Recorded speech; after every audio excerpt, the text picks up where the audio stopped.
आज राष्ट्रीय हिंदी दिवस है। आप सभी को हिंदी दिवस की हार्दिक शुभकामनाएं। मैं अपने आप को माँ हिंदी का बेटा मानता हूँ और जो सम्मान मेरे मन में मातृभूमि के लिए है, माँ के लिए है, वही मातृभाषा के लिए भी है।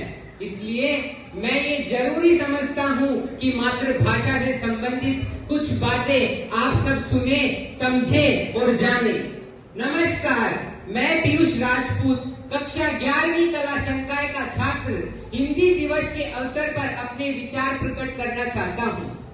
साल 1899, स्थान लॉस एंजल्स, अमेरिका। हमारी ज्ञान परंपरा के शिखर पुरुष स्वामी श्री विवेकानंद जी से एक अमेरिकन ने पूछा, how are you Swami ji? Swami ji ने उत्तर दिया, मैं अच्छा हूँ। अमेरिकन को लगा कि स्वामी जी को अंग्रेजी नहीं आती, इसलिए हिंदी में जवाब दे रहे हैं। पर उस अमेरिकन को टूटी फूटी हिंदी जरूर आती थी, तो उसने अगला सवाल हिंदी में पूछा, भारत से यहाँ आकर कैसा लग रहा है?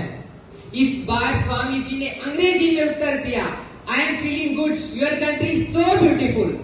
अमेरिकन ने कहा, मैंने आपसे अंग्रेजी में सवाल किया तो आपने हिंदी में जवाब दिया। अब मैं आपसे हिंदी में सवाल कर रहा हूं तो आप अंग्रेजी में बोल रहे हैं, ये क्या पहेली है?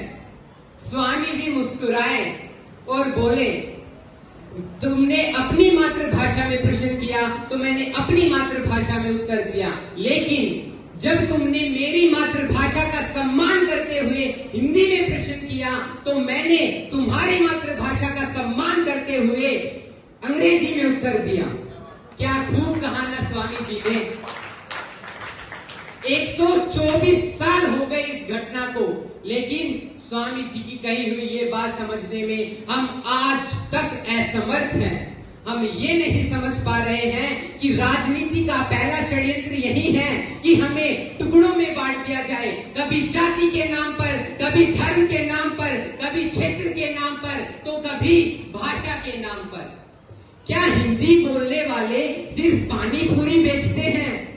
और सुनिए, कुछ छोटी सोच वाले लोग तो यह तक कहते हैं कि सनातन एक बीमारी है, इसको खत्म करना जरूरी है।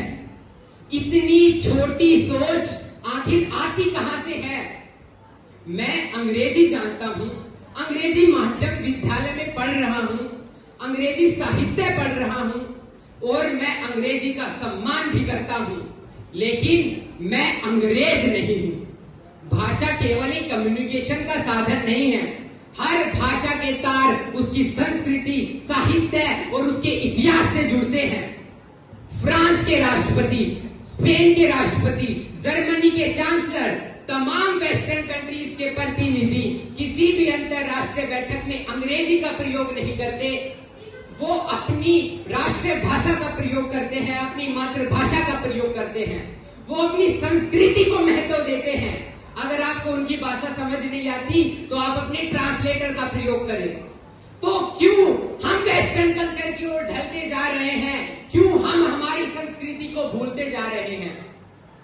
अंग्रेजी विचारक वोल्टर चैनिंग कहते हैं कि किसी विदेशी भाषा का किसी स्वतंत्र राष्ट्र की शिक्षा और राजकाज की भाषा होना उस राष्ट्र की सांस्कृतिक दास्ता, सांस्कृतिक गुलामी का सबसे बड़ा उदाहरण है। अंग्रेज तो चले गए, लेकिन अपना वेस्टर्न कल्चर हमारे यहाँ छोड़ गए। अंग्रेजी में बोलते हैं ना, नीड ऑफ द आवर। तो समय की जरूरत अभी तो यही है कि हम अंग्रेजी का सम्मान करें, लेकिन उससे पहले हम अपनी मातृभाषा का सम्मान करें, अपनी संस्कृति का सम्मान करें, अपनी मातृभूमि का सम्मान करें। धन्यवाद। जय हिंद।